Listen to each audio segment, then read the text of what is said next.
పొద్దుగాల నాస్టా చేస్తానికి తక్కువ ఓ 30 రూపాయలన్నా అవుతుంది. ఇక బిర్యానీ గుమ్మాలంటే ఓ మంచి రెస్టారెంట్కి పోతే 200-300 కావాలి. గివన్నీ కాదు, ఫాస్ట్ ఫుడ్ తిందామన్నా 60-70 రూపాయలు అవుతాయి. అట్లా కాకుండా మిర్చి బజ్జీ పానీపూరి తినాలన్నా ఓ 20 రూపాయలన్నా కావాలి. ఉత్త షాయ్ తాగుదామన్ననే 10 రూపాయలు ఉండాలి.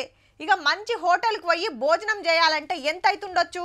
తక్కువ 100 రూపాయలన్నా ఉండాలి అంటురులే. గిటు చూడుర్రీగా. రావాలి, టోకెన్ తీసుకోవాలి, ఇడిచ్చి ప్లేట్లు అన్నం పట్టుకొని పోవాలి, మంచి తావు చూసుకొని నిలబడి కుమ్మాలి. అగో చెట్ల కింద తోవేమటి ఏడబడతాడు నిలబడి తింటున్నారు. చిన్నలు పెద్దలు ఆడోళ్ళు మొగోళ్ళు అందరు గుమ్ముడే. గిరాకీ బాగానే అవుతుంది కాబట్టి అన్నం మంచిగానే వెనకేస్తుండొచ్చు అనేరు. 1 రూపాయికే భోజనం పెడుతున్నాడు. సికింద్రాబాద్ మనోహర్ టాకీస్ కాడ కరుణ కిచెన్ అని పెట్టి పేదలు, బతకచ్చినోళ్ళు, కూలి పనులు చేస్తోళ్ళు, సఫాయి వాలాలు, వాచ్మెన్లు, డెలివరీ బాయ్స్ ఆకలి తీరుస్తున్నాడు. పేరు రాకేష్ బాబు.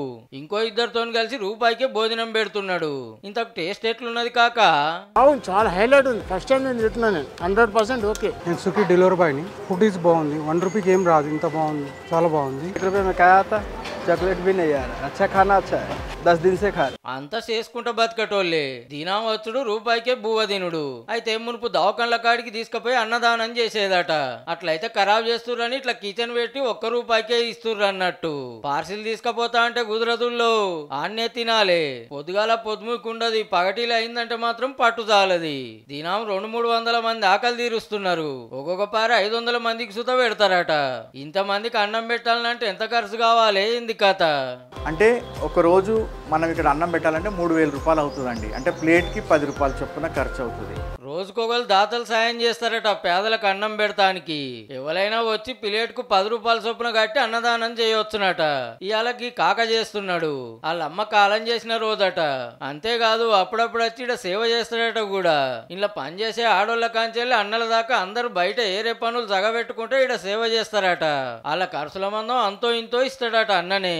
వీళ్ళకో స్వచ్ఛంద సంఘం ఆసరైతుంది కాబట్టి ఆకలితోనున్నోళ్ళు సికింద్రాబాద్ పోతే ఈడికి ఓరి సీదా. ఇక అన్నదానం చేయాలనుకున్న వాళ్ళు గీడ చేస్తే పేదలకు సేవ చేస్తున్న వాళ్ళకి ఇంత ఆసరైనట్టుంటది. ఇవాళ రేపు రూపాయికి పిప్పరమెంట్ బిల్ల సుత వస్తలేదు. అసొంటిది బొత్త నిండా భోజనం పెడుతుర్రంటే శనార్థి చెప్పాల్సిందే.